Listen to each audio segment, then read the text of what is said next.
नमस्कार, स्वागत है आपका इस वीडियो में। बिहार के डीजीपी का वीआरएस लेने के बाद, यानी वीआरएस को अगर मैं आपको सरल हिंदी भाषा में समझाऊं तो स्वैच्छिक सेवानिवृत्ति के लिए जो उनकी अर्जी डाली गई थी, उसके बाद अब ये एक पूरे के पूरे देश में इस तरह की तस्वीरें सामने निकल कर आ रही हैं, कैसे अलग अलग जगहों में। और इसका एक ताज़ा उदाहरण अब राजस्थान से निकल कर आया। हालांकि राजस्थान में हालिया समय में कोई चुनाव नहीं होना है, लेकिन फिर भी एक संवैधानिक पोस्ट, एक कॉन्स्टिट्यूशनल पोस्ट या एक ब्यूरोक्रेटिक पोस्ट को हासिल करने के लिए अब इस तरह की चीज़ें देश के खासतौर पे गुप्तेश्वर पांडे की तरफ से जो किया गया है, उसके बाद अब एक सवाल सोशल मीडिया पर यह तैर रहा है कि ये इस तरह के वॉलंटरी जो रिटायरमेंट्स होंगे, क्या अब इनकी एक होड़ सी लग जाएगी? क्योंकि हर कोई इस पूरे के पूरे जो हम बॉल बेयरिंग कहते हैं, पूरा का पूरा ये जो सत्ता, ये जो ब्यूरोक्रेसी है और जो पॉलिटिकल एडमिनिस्ट्रेशन है, इसको लेकर के क्या अब जो पुलिस वाले हैं उनमें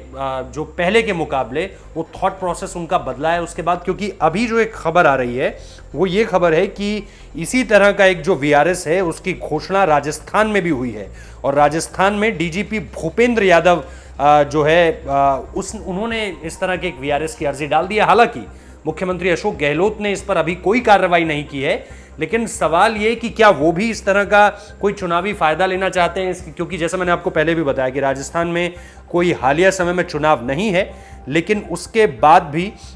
ये निर्णय थोड़ा सा चौंकाता जरूर है। इसके पीछे जो सूत्रों के हवाले से खबर है वो ये है कि वो किसी आयोग में एंट्री लेना चाहते हैं, यानी ब्यूरोक्रेसी के सिस्टम में अपने आप को सेट करना चाहते हैं, या फिर पॉलिटिकली उनके जो एम्बिशंस होंगे उनको ये लगता है कि इस आयोग के थ्रू वो उन्हें पूरा कर सकते हैं।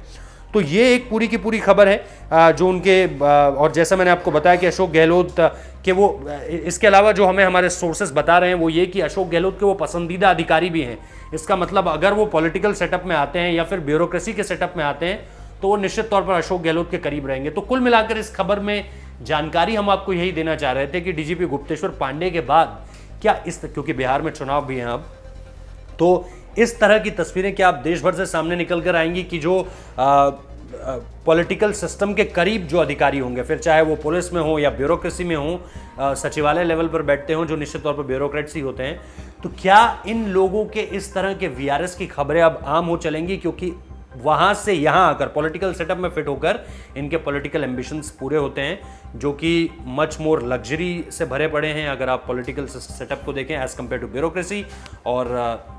आपके पास सिक्योरिटी भी ज़्यादा है, आपके पास पावर भी ज़्यादा है। तो कहीं ना कहीं इस तरफ अब पुलिस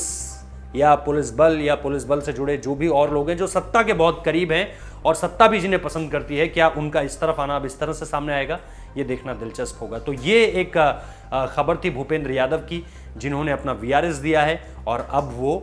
इसी पॉलिटिकल या ब्यूरोक्रेटिक सेटअप में एंट्री पाने की कोशिश कर रहे हैं। उनकी अर्जी पर अशोक गहलोत ने अभी कोई एक्शन नहीं लिया है, लेकिन वो अशोक गहलोत के बेहद करीबी हैं। बहुत बहुत शुक्रिया इस वीडियो को देखने के लिए।